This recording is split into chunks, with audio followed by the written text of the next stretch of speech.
السلام عليكم، صباح الخير عليكم.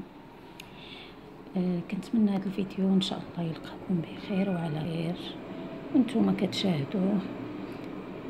كنتمنى الفيديوهات اللي درت مؤخرا هذوك الجوج يكونوا نالوا احسانكم. اليوم غنزيدوا الفيديو الثالث. درنا الاول على الوجه، غسل الوجه مده شهر. درنا اللمسه ديال الاكسسوار، ديريه في يدك، خليه يوميا، ما تحيديش هذا الصيف كامل باش تحسي بواحد الراحه نفسيه. المهم هذا الفيديو الثاني ديال البيسه.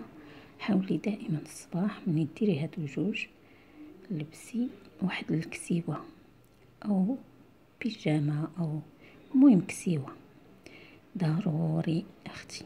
ما تقوليش انا غير في الدار لبس اللي كان، لا اختي، لبسي البيسه تكون عليها القيمه، ماشي دوك اللي مقطعين سروال وتريكو. لبسي اختي كسيوه هذا الصيف، لبسي كسيوه باش تدوري في دارك وانتي فرحانه وانتي حاسه براسك بحال الطفله. الا درتي هاد الثلاثه غتحسي بواحد الراحه. المهم كيف قلت لك في لا فيديو، واخا يكونوا المشاكل، ندخل انا الصباح للطواليت عزكم الله، ندير اشغالي اللي غسل الوجه ونلبس اكسسوار ديالي ونلبس كسيوتي ونخرج